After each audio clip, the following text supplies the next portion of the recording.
الحمد لله نحمده ونستعينه ونستغفره ونؤمن به ونتوكل عليه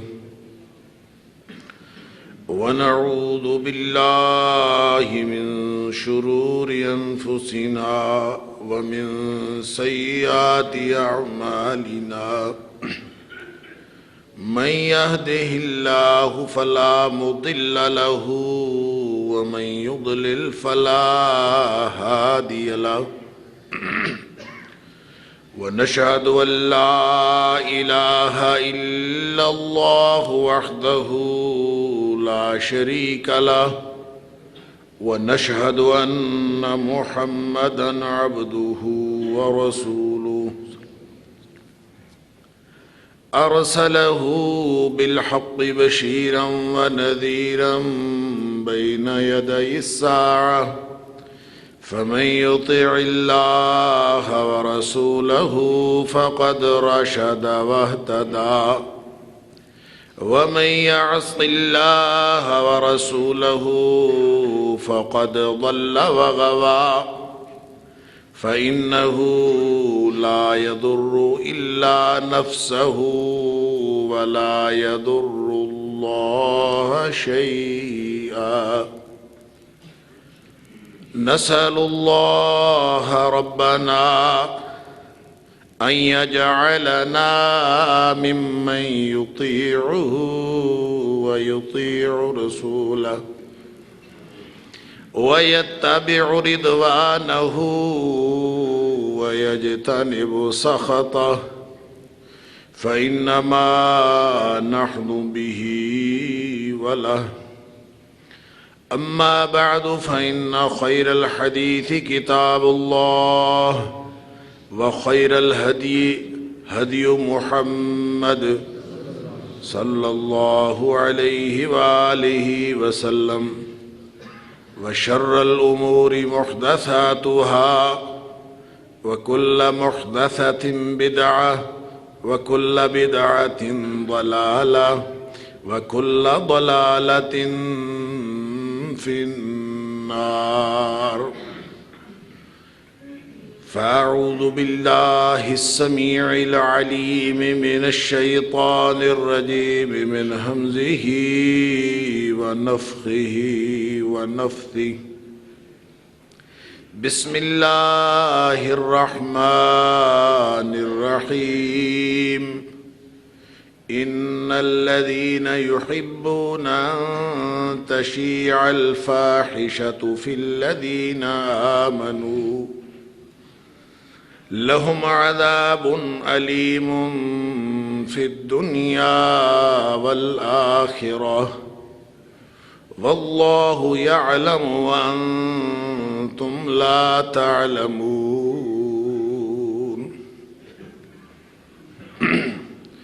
بے شک وہ لوگ جو اس بات کو پسند کرتے ہیں کہ اہل ایمان کے اندر بے حیائی پھیلے، ان کے لیے دردناک عذاب ہے دنیا میں بھی اور آخرت میں بھی۔ اللہ تعالیٰ ہر بات جانتا ہے اور تم نہیں جانتے۔ صدق اللہ العظیم۔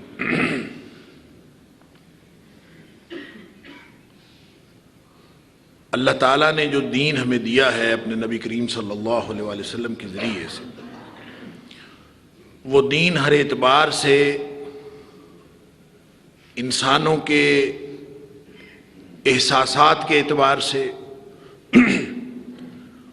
اور انسانوں کی احتیاجات، ان کی ضرورتوں کے اعتبار سے، ان کی نفسیات کے اعتبار سے، ان کے فطری تقاضوں کے اعتبار سے، بشرطے کہ فطرت سلیمہ ہو، ہر اعتبار سے اللہ کریم نے اپنا دین کامل دین بنا کے دیا ہے، اور یہ جامع بھی ہے، مکمل بھی ہے۔ لہذا اس ایمان کی بنیاد پر کہ اللہ کا دین ہر اعتبار سے مکمل ہے، ہم یہ بات یقین سے کہہ سکتے ہیں اور یہ کہنی چاہیے کہ نبی کریم صلی اللہ علیہ وآلہ وسلم جو اللہ کا دین لے کے آئے، انہوں نے ایک بھی بات ایسی نہیں چھوڑی جو ہمارے لیے ضروری ہو، ایک بھی بات ایسی نہیں چھوڑی الا یہ کہ وہ ہمیں بتا نہ دی ہو، اور ہر وہ بات جو ہمارے لیے اس کا کرنا تباہی کا باعث ہو سکتا ہے، عذاب کا باعث ہو سکتا ہے، ہمارے لیے نقصان دہ ہو سکتا ہے دنیا میں یا آخرت میں، تو یہ ہو نہیں سکتا کہ نبی کریم صلی اللہ علیہ وآلہ وسلم نے ہمیں اس کے بارے میں خبردار نہ کر دیا۔ یہ ہمارے ایمان کا حصہ، لہذا یہ اتنا اہم مسئلہ ہے کہ اگر کوئی شخص کہے نا یا سمجھے کہ یہ دور جدید کا مسئلہ ہے، نبی کریم صلی اللہ علیہ وآلہ وسلم کے دور میں تھا ہی نہیں، اب یہ مسئلہ ہی نیا پیدا ہوا ہے، تو اس کا تعلق کیا اس پرانے دور کے ساتھ؟ 1500 سال پہلے یہ مسئلہ تھا ہی نہیں، تو اس کا حل ہم دین میں ڈھونڈیں یا اس کے بارے میں رہنمائی ہم دین میں ڈھونڈیں، تو یہ ایک فضول پریکٹس ہے، ایک عبث کام ہے۔ اگر کوئی شخص یہ سمجھتا ہے تو اس کا مطلب یہ ہے کہ اس کا اللہ اور اس کے رسول صلی اللہ علیہ وآلہ وسلم پر ایمان کامل نہیں۔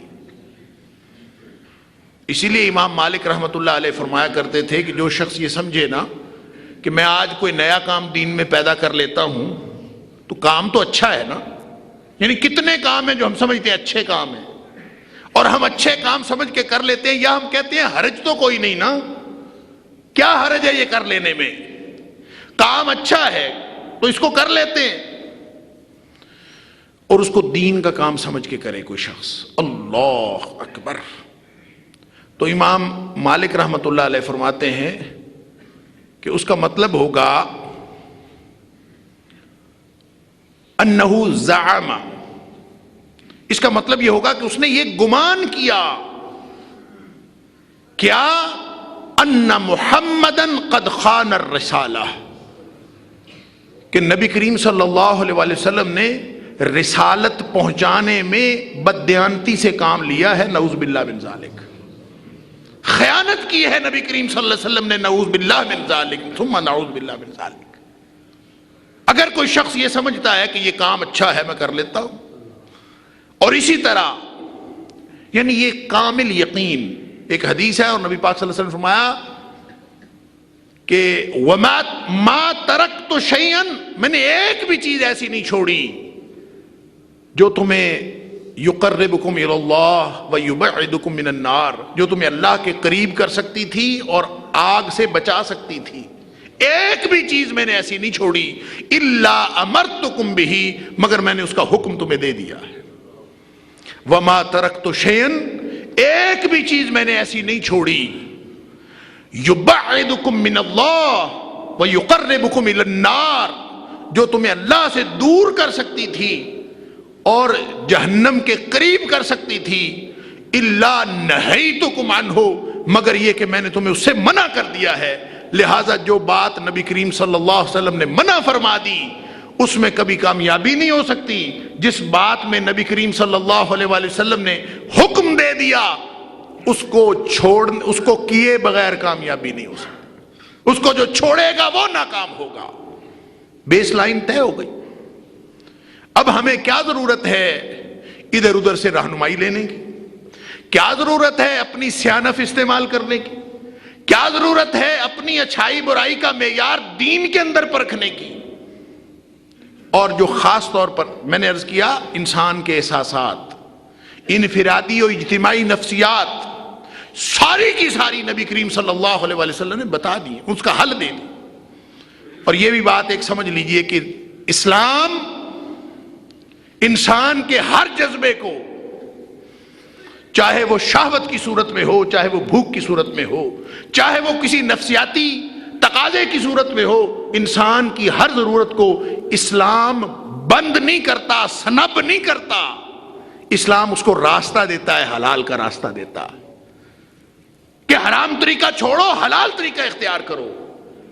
لہذا جب لوگ مدینہ منورہ آئے تو انہوں نے آ کے کہا، نبی کریم صلی اللہ علیہ وسلم سے پاس آ کے بات کی کہ اللہ کے رسول صلی اللہ علیہ وسلم کوئی نوروز کا تہوار مناتا ہے، کوئی تہوار مناتا ہے، کوئی تہوار مناتا ہے، تو ہمارا بھی تو دل کرتا ہے نا ہم بھی منائیں۔ اللہ اکبر! اگر یہ تقاضا ہے انسان کا، اگر یہ فطری تقاضا ہے، تو یہ کیسے ہو سکتا ہے کہ انسان اس تقاضے کا خیال، اسلام اس تقاضے کا خیال نہ رکھے؟ یہ کیسے ممکن ہے؟ لہذا نبی پاک صلی اللہ علیہ وسلم نے فرمایا ان کا ایک تہوار ہے، اسلام تمہیں 2 تہوار دیتا، جو 2 منایا کرو۔ رمضان ختم ہو تو ایک تہوار منا لیا کرو، اور جب قربانی کا موقع آئے تو دوسرا تہوار منا لیا کرو۔ 2 عیدیں دی منانے کے لیے۔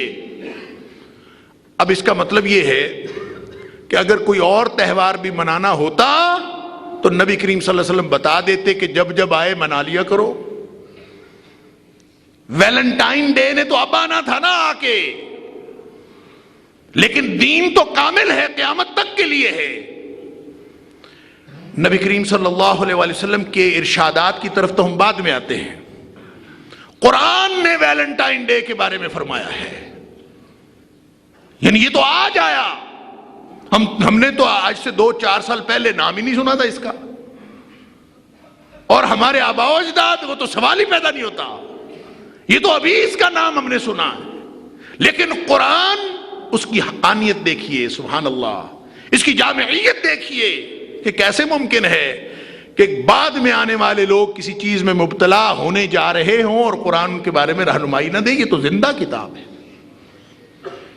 ہم نہ پڑھیں تو الگ بات ہے۔ قرآن کہتا ہے ویلنٹائن ڈے کی تعریف نہیں کی، اس کے بارے میں نہیں بتایا، اس کی پوری خصوصیات ذکر کر دی۔ اس کا نام جو بھی ہو، وہ تہوار جو بھی ہو، وہ ادھر والے منائیں یا ادھر والے منائیں، فرمایا ان الذین یحبون ان تشیع الفاحشہ فی الذین آمنوا۔ کوئی آدمی انفرادی سطح پر یا اجتماعی سطح پر کوئی ایسی حرکت کرے جس سے بے حیائی پھیلتی ہے اور لوگ اس کو پسند کرتے ہیں، ہاں کوئی حرج نہیں، خیر ہے، یہ جو کوئی حرج نہیں ہے نا، اس نے بیڑا غرق کیا ہے سب کا۔ سورۃ المائدہ میں اللہ تعالیٰ نے فرمایا یہ جو یہود و نصارہ کا بیڑا غرق ہوا ہے نا، وہ بھی اسی بات سے ہوا ہے کہ کوئی حرج نہیں۔ لا تکون فتنہ، وہ کہتے تھے کوئی مصیبت نہیں آتی، کیا حرج ہے، منا لیں گے تو کیا فرق پڑے گا۔ انہوں نے بھی یہی سمجھا تھا، اللہ تکون فتنہ، کوئی مصیبت نہیں آتی۔ ہم بھی مولویوں کو یہی کہتے ہیں، فرق کیا پڑتا ہے، تمہیں تکلیف کیا ہے؟ سن لیجئے، نبی کے قرآن کہتا ہے کہ جو بے حیائی پھیلاتا ہے، جس کا دل چاہتا ہے کہ بے حیائی پھیلے، جو یہ پسند کرتا ہے، فرمایا ان کے لیے دنیا میں بھی اور آخرت میں بھی دردناک عذاب ہے۔ تم یہ کہتے ہو کوئی حرج نہیں ہے، یہ یہود و نصارہ کا طریقہ ہے۔ اللہ تکون فتنہ، کوئی مصیبت نہیں آ رہی، ایسے مولویوں نے خام خواہ شور مچایا ہوا ہے، منا لینے سے کیا فرق پڑتا ہے۔ میں آج قرآن سے اور نبی پاک صلی اللہ علیہ وسلم کے فرامین سے بتانا چاہتا ہوں کیا فرق پڑتا ہے، وگرنہ اگر ہم یہ سوچنا شروع کر دیں کیا ہو جائے گا، پھر کیا ہو جائے گا، تو اس کی تو کوئی حد ہی نہیں ہے۔ یعنی کچھ نہیں ہوتا، بیڑا غرق ہو جائے تو کچھ نہیں ہوتا، قومیں تباہ و برباد ہو جائیں تو کچھ نہیں ہوتا۔ اگر اس کچھ نہیں ہوتا کہ پیچھے چل پڑیں تو پھر واقعی کچھ نہیں ہوتا۔ قرآن کہتا ہے جو قومیں اس روش پر چلتی ہیں نا کہ کچھ نہیں ہوتا، اللہ تکون فتنہ، کوئی مصیبت نہیں آتی، اگر جو بھی قوم اس روش پر چلتی ہے، فرمایا فَعَمُوا وَسَمُّوا، وہ قوم اندھی اور بہری ہو جاتی ہے، اس قوم پر نصیحتیں اثر کرنا چھوڑ جاتی ہیں، ان کی بصیرت ماند پڑ جاتی ہے، ان کا آئینہ دل زنگ آلود ہو جاتا ہے، ان کی سماعتیں جواب دے جاتی ہیں۔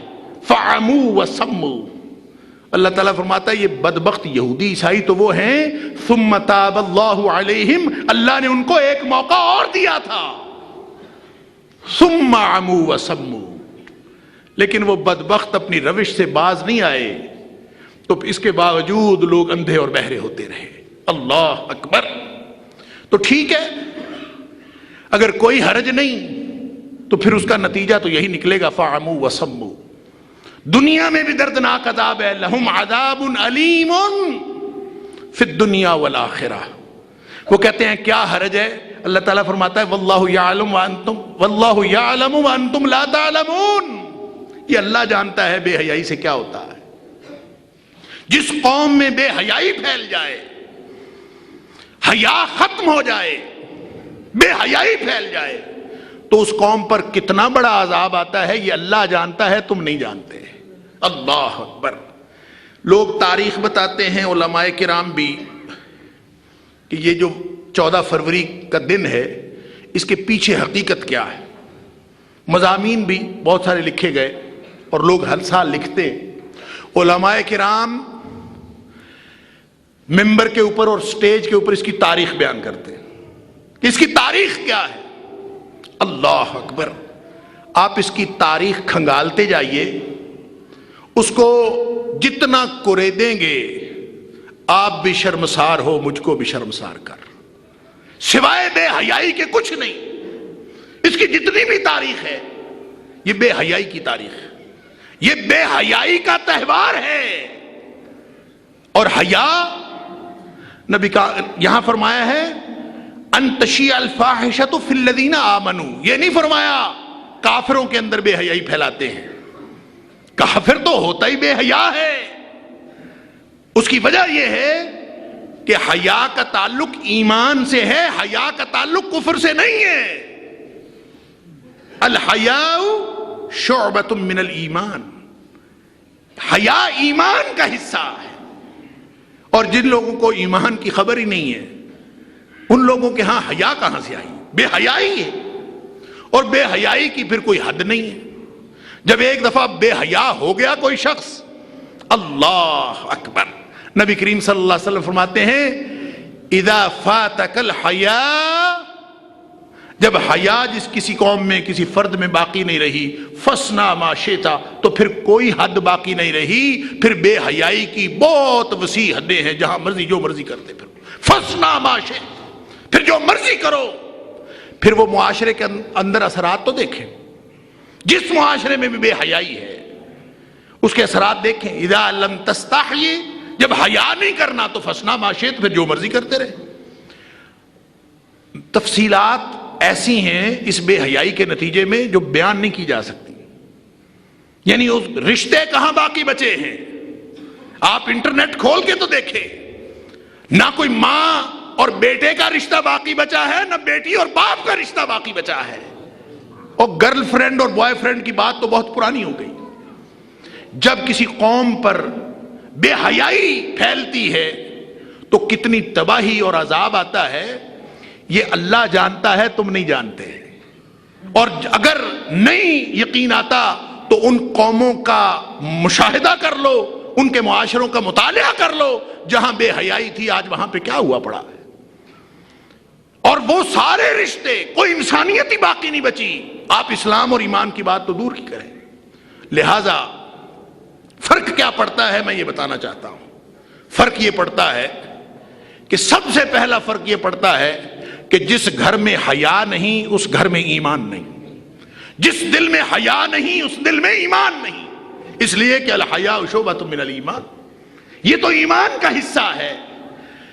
بلکہ ایک حدیث میں نبی پاک صلی اللہ علیہ وآلہ وسلم نے فرمایا الحیاء والایمان قرینا جمیعا، اللہ نے ان کو پیدا ہی اکٹھے کیا ہے۔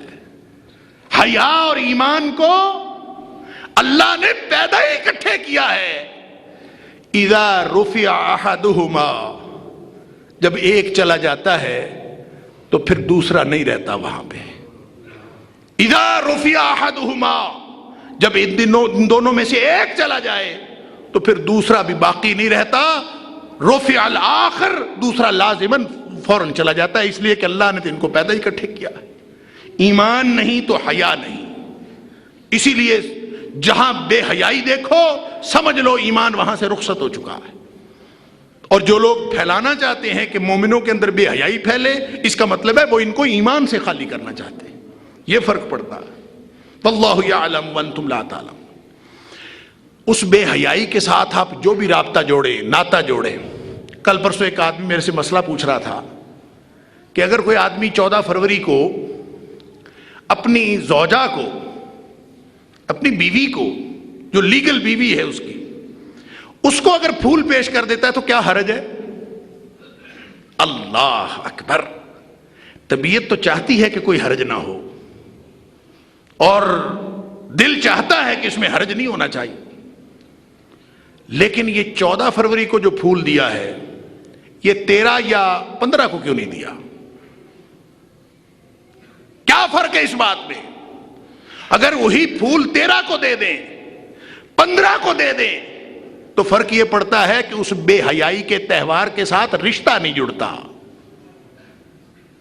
تو جب اس کا مطلب یہ ہوا کہ ہم جب 14 فروری کو کوئی بھی میاں بیوی آپس میں اظہار محبت کرتے ہیں کسی بھی طرح کا، تو اس کا مطلب پتہ کیا ہے کہ اللہ نے جو پاکیزہ اور مقدس رشتہ بنایا ہے نا، اس کو ہم نے بے حیائی کے ساتھ جوڑ دیا. یہ فرق پڑتا ہے. لہذا ٹوٹ جائیں وہ ہاتھ جو ویلنٹائن ڈے کے نام پر پھول دیتے ہیں. یہ بہتر ہے اس بات سے کہ ایمان رخصت ہو جائے. ہم نے سمجھا ہی نہیں اللہ کے قرآن کو. واللہ یعلم وانتم لا تعلمون. اپنی عقل استعمال نہ کیا کرو جب اللہ کے قرآن کی بات آئے. جب اللہ کے رسول صلی اللہ علیہ وسلم کے فرمان کی بات آئے تو اپنی عقل استعمال نہ کیا کرو، بلکہ ایمان سے اور ایمان کے نور سے اس کو دیکھا کرو کہ اللہ کیا چاہتا ہے، اللہ کے رسول صلی اللہ علیہ وسلم کیا چاہتے ہیں. اللہ تمہارے رشتے بچانا چاہتا ہے، اللہ تمہاری اقدار بچانا چاہتا ہے، اللہ تمہارا حیا بچانا چاہتا ہے، اللہ تمہارا ایمان بچانا چاہتا ہے. لہذا اگر بچانا ہے تو پھر ان سب سے بچنا ہے. یہ دل کی تصویر بنا لی، یہ پھول پیش کر دیا، کہتے کیا فرق پڑ گیا اس سے؟ ایسے مولوی خام جس دکان پہ جائیں، جس ہوٹل پہ جائیں، وہاں بنے ہوئے پھول، دل لگے ہوئے. کیوں؟ عاشقوں کا تہوار آ رہا ہے. یہ کیا ہوتا ہے عشق؟ قرآن تو اس نکاح کو بھی حرام قرار دیتا ہے. قرآن کہتا ہے غیر مصافحین ولا متخذی اخدان.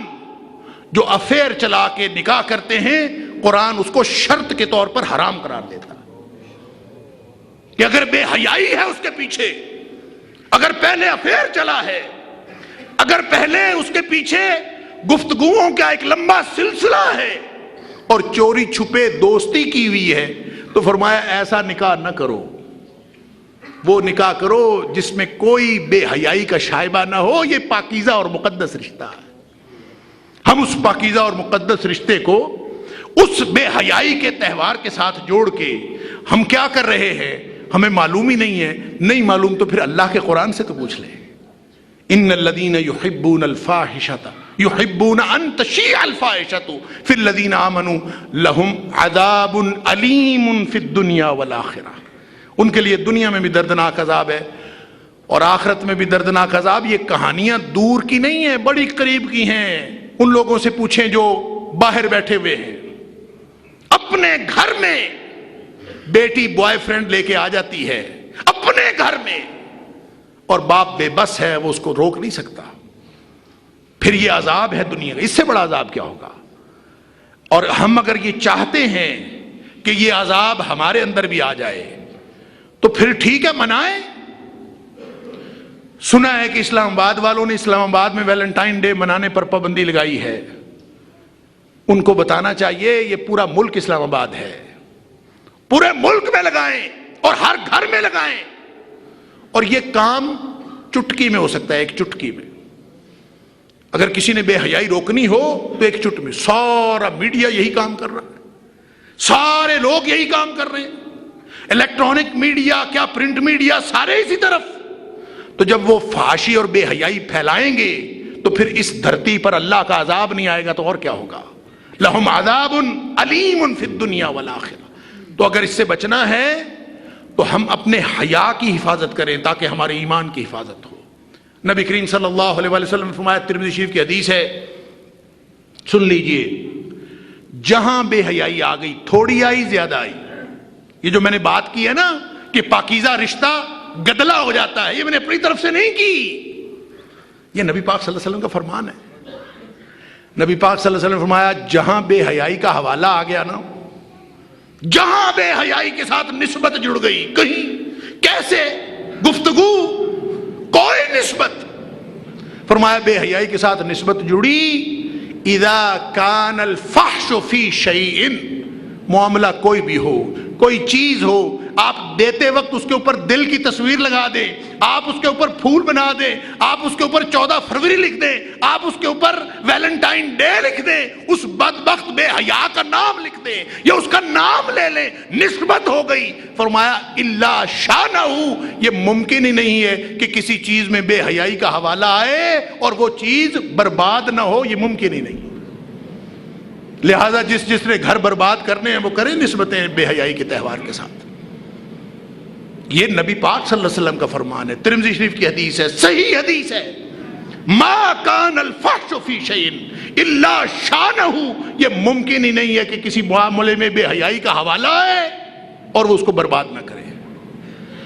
اور وما کان الحیاء فی شیء، معاملہ کوئی بھی ہو اس کو اگر حیا کی حدود میں رہ کے کیا جائے، اگر کوئی معاملہ، لینے دینے کی بات، لینے دینے کی چیز، اللہ اکبر، اگر اس میں حیا ملحوظ رکھا تو فرمایا ہو نہیں سکتا الا زانہ، کہ وہ چیز اللہ مزین اور خوبصورت نہ بنا دے۔ معاشرہ خوبصورت بنتا ہے تو حیا سے بنتا ہے، تعلقات خوبصورت بنتے ہیں تو حیا سے بنتے ہیں۔ منگیتر کو پھول دینے سے بے حیائی اور بربادی آتی ہے اگر آپ نے اس کو ویلنٹائن ڈے کا حوالہ بنایا۔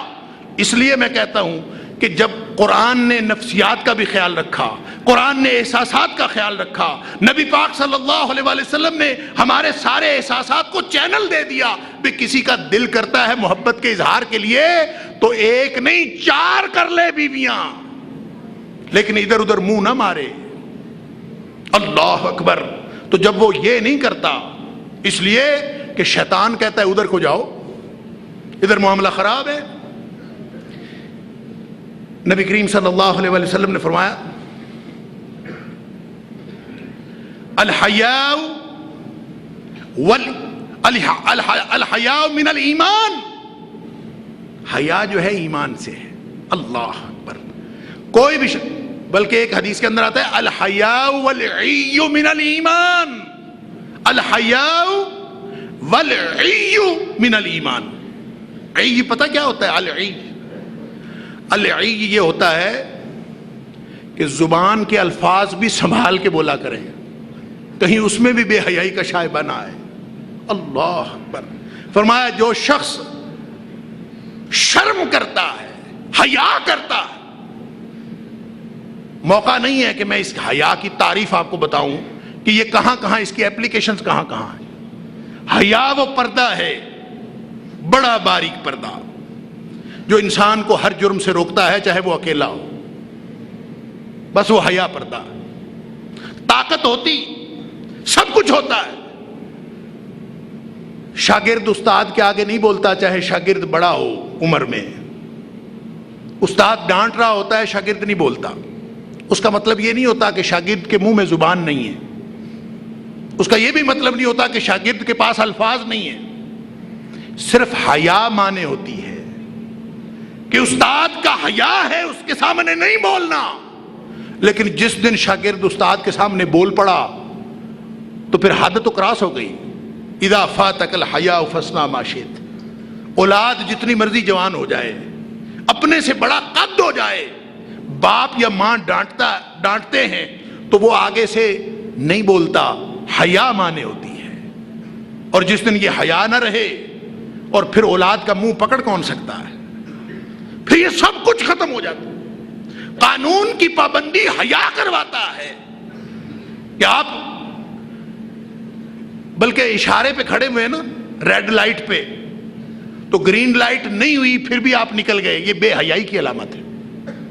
حیا روکتا ہے کہ آپ نے اس قانون کو اپنے اوپر امپلیمنٹ کیا ہے، لہذا پوری زندگی میں کام کرتا ہے تو حیا کرتا ہے۔ قرآن نے اسی لیے جو پورے دین کا نٹشل بیان کیا ہے، پورے دین کو جمع کیا ہے ایک آیت میں، سورہ نحل کی آیت نمبر 90، ان اللہ یامر بالعدل والاحسان وایتاء ذی القربی، 3 باتوں کا حکم دیا اور جب منع کیا، وینہی عن الفحشاء والمنکر والبغی، جن باتوں سے منع کیا ہے اس میں سب سے پہلی بات یہ ہے کہ بے حیائی سے رک جانا، وگرنہ پوری زندگی کا نظام تلپٹ ہو جائے، تمہارے تقوی، تمہارا زہد، تمہاری نمازیں، ہر چیز برباد ہو جائے گی اگر بے حیائی اس کے اندر آ جائے۔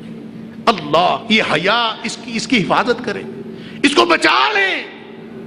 الحیاء والعی من الایمان، فرمایا یہ ایمان سے ہے، جس کے دل میں ایمان ہے وہ اپنی نگاہ کی بھی حفاظت کرے گا، وہ اپنے دل و دماغ کی حفاظت کرے گا، سماعتوں کی حفاظت کرے گا، بصارتوں کی حفاظت کرے گا، ہر چیز کی حفاظت کرے گا اور قوت گویائی کی بھی حفاظت کرے گا۔ فرمایا جب ایسے ہوگا تو الحیاء والعی، حیا اور زبان کی حفاظت، فرمایا یقربانی الی الجنہ، یہ اس کو جنت کے قریب لے جائیں گے، وَيُبَعِدَانِ مِنَ النَّارِ، اور اس کو آگ سے دور لے جائیں گے۔ لیکن ساتھ فرمایا وَالْفَحْشُ وَالْبِذَاءُ، اور جو بے حیائی ہے اور فضول گوئی ہے، ایسے فضول بکات بکتے رہنا اور وہ باتیں کرتے رہنا صرف تلذذ کے لیے، لذت لینے کے لیے، صرف زبان کے چسکے کے لیے، صرف لوگوں کے کانوں کے چسکے کے لیے۔ فرمایا والفحش والبذاء، جو شخص اس طرح کی باتوں میں الجھتا ہے، فرمایا من الشیطان، یہ شیطان کی طرف سے ہے۔ اب پتہ چلا ہے کہاں سے آیا ہے؟ نبی پاک صلی اللہ علیہ وسلم نے پہلے فرما دیا من الشیطان، یہ شیطان کی طرف سے ہے۔ دونوں باتیں کریں گے کیا؟ فرمایا یبعدان من الجنہ، یہ تم کو جنت سے بہت دور لے جائیں گے، وَيُقَرِّبَانِ إِلَى النَّارِ، یہ تمہیں جہنم کے قریب کر دیں گے۔ اللہ اکبر۔ اب جس نے حفاظت کر لی انشاءاللہ وہ جنت کے قریب ہو گیا، اور جس نے حفاظت نہیں کی، ایک تہوار منانے سے کیا فرق پڑتا ہے؟ واللہ یعلم وانتم لا تعلمون۔ اللہ تعالی ہمیں سمجھ عطا فرمائے۔ نبی پاک صلی اللہ علیہ وسلم نے فرمایا اچھا پھر ہم ایک اور کام کرتے ہیں، بچے کر رہے ہیں، ہم کہتے ہیں چلیں بچے ہیں جی شغل لگا رہے ہیں، کیا فرق پڑتا ہے؟ سن لیجئے کیا فرق پڑتا ہے۔ نبی پاک صلی اللہ علیہ وسلم نے فرمایا ثلاثۃ لا يدخلون الجنت ابدا، باقی تو کوئی جل بھن کے باہر نکل آئیں گے نا، 3 بندے ایسے ہیں جو کبھی جنت میں جا ہی نہیں سکتے، لا يدخلون الجنت ابدا، ہمیشہ کے لیے جنت ان کے اوپر حرام ہو گئی۔ اللہ کے رسول صلی اللہ علیہ وسلم کون؟ فرمایا الدیوس من الرجال والرجلۃ من النساء ومدمن الخمر، 3 لوگ پکے جہنمی، ان کے اوپر جنت حرام۔ اللہ کے رسول کون؟ آپ نے 3 باتیں ارشاد فرمائی۔ صحابی کہتا اللہ کے رسول صلی اللہ علیہ وسلم صرف تیسری کی سمجھ آئی ہے، مدمن الخمر کی، کہ جو ہمیشہ شراب پیتا ہے وہ کبھی جنت میں نہیں جائے گا، صرف اس کی بات سمجھ میں آئی ہے، جو شراب کا عادی ہے، عادی شراب خور، وہ کبھی جنت میں نہیں جا سکتا۔ اللہ کے رسول صلی اللہ علیہ وسلم باقی 2 کون ہیں وہ بتا دیجئے، الدیوس کون ہے اور رجلہ کون ہے؟ نبی پاک صلی اللہ علیہ وسلم نے رجلہ کی تعریف یہ بیان کی، الرجلہ من النساء التی تشبہ من الرجال، التی تشبہ بالرجال، اس سے مراد وہ خاتون ہے جو مردانہ بھیس بدل کے پھرتی ہے، جنت میں نہیں جا سکتی۔ اور رہ گیا دیوس، فرمایا فَأَمَّا الدیوس، اس کے بارے میں نبی کریم صلی اللہ علیہ وسلم کی مختلف روایات میں مختلف الفاظ۔ سب سے پہلی بات آپ نے مثلاً یہ فرمائی کہ اس دیوس سے مراد وہ شخص ہے الذی لا یبالی ما علی اہلہ، جس کو اس بات کی پرواہ نہیں ہوتی کہ اس کے گھر میں کیا ہو رہا ہے وہ دیوس ہے۔ ایک روایت میں فرمایا الذی لا یغار ما فی اہلہ، اس کے گھر میں کیا ہو رہا ہے اس کو غیرت نہیں آتی۔ اور تیسری بات آپ نے فرمائی کہ یہ وہ شخص ہے الذی یعلم الفحش، الذی یعلم الفاحشۃ فی اہلہ، جس کو پتا ہے کہ اس کے گھر میں بے حیائی کا کام ہو رہا ہے، چھوٹا ہے یا بڑا ہے، بے حیائی کا حوالہ آ گیا۔ فرمایا اس کو پتا ہے یعلم الفاحشۃ فی اہلہ فلم یغار علیہ، لیکن اس کے باوجود اس کو غیرت ہی نہیں آتی اس بات پر۔ فرمایا یہ دیوس ہے اور یہ کبھی جنت میں نہیں جا سکتا۔ ایک روایت میں فرمایا الذی ییسر السوء الی اہلہ، جو گھر میں بے حیائی کی چیزیں لا کے دیتا ہے نا، برائی کی چیزیں، اور ان کو میسر کرتا ہے، مہیا کرتا ہے کہ بچے ہیں چلیں کوئی بات نہیں، تھوڑا بہت شغل میلہ کر لیں گے، کیا فرق پڑے گا۔ فرمایا جو یہ کام کرتا ہے وہ دیوس ہے، اور دیوس کبھی جنت میں نہیں جا سکتا۔ اللہ تعالیٰ مجھے اور آپ کو ہدایت نصیب فرمائے، اللہ تعالیٰ ہم سب کو دین کی سمجھ عطا فرمائے۔ یہ دین ہے ہمارا، یہ مذاق نہیں ہے کہ بے حیائی کر لیں پھر بھی کچھ نہیں ہوتا، جھوٹ بول لیں پھر بھی کچھ نہیں ہوتا، جو مرضی کرتے پھر کچھ نہیں ہوتا۔ نبی کریم صلی اللہ علیہ وسلم نے فرمایا تھا کسی بندے کے جو بائی ڈیفالٹ عذر ہے نا وہ اسلام میں معاف ہے۔ مثلا کوئی آدمی طبیعت کے اعتبار سے غصے والا، کوئی آدمی طبیعت کے اعتبار سے بہت نرم ہے، کوئی آدمی طبیعت کے اعتبار سے بہت سخی ہے، کھلے ہاتھ کا ہے، کوئی آدمی طبیعت کے اعتبار سے کنجوس ہے، کوئی آدمی طبیعت کے اعتبار سے دلیر ہے، کوئی آدمی طبیعت کے اعتبار سے بزدل ہے۔ نبی پاک صلی اللہ علیہ وسلم سے صحابی سوال پوچھتا گیا، اللہ کے رسول صلی اللہ علیہ وسلم یکون المومن جبانا، فرمایا نعم، کیا بزدل ہو سکتا ہے مومن؟ فرمایا ہو سکتا ہے۔ کیا کنجوس ہو سکتا ہے؟ فرمایا ہو سکتا ہے۔ غصے والا ہو سکتا ہے؟ ہو سکتا ہے۔ جو طبیعت کی خرابیاں ہیں کچھ بھی ہو سکتا ہے، یہ تو اللہ نے بنائی ہے نا۔ تو لگے ہاتھوں صحابی پوچھتا ہے ایکون المؤمن کذابا، کیا مومن جھوٹا بھی ہو سکتا؟ فرمایا لا، جھوٹا نہیں ہو سکتا۔ جو جھوٹ بولتا ہے اس کے ایمان کے ساتھ کوئی تعلق نہیں، اور جس حیا کو بنایا ہی ایمان کے ساتھ ہے، الحیاء والایمان قرنا جمیعا، ان کو بنایا ہی اللہ نے اکٹھا ہے۔ اور اگر حیا نہ رہا تو ایمان نہیں رہتا وہاں پہ، یہ آتے بھی اکٹھے ہیں اور جاتے بھی اکٹھے ہیں۔ ایک حدیث میں نبی پاک صلی اللہ علیہ وسلم ان الفحش والتفحش، جو شخص خود بھی بے حیائی میں مبتلا ہوتا ہے اور لوگوں کو بھی فیسیلیٹیٹ کرتا، فرمایا پھر بھی اپنے آپ کو مسلمان کہتا ہے، لیسا من الاسلام فی شیء، یہ دونوں باتیں ایسی ہیں کہ ان کا اسلام کے ساتھ دور کا بھی تعلق نہیں ہے۔ اللہ تعالیٰ مجھے اور آپ کو ہدایت نصیب فرمائے۔ وآخر دعوانا الحمدللہ رب العالمین۔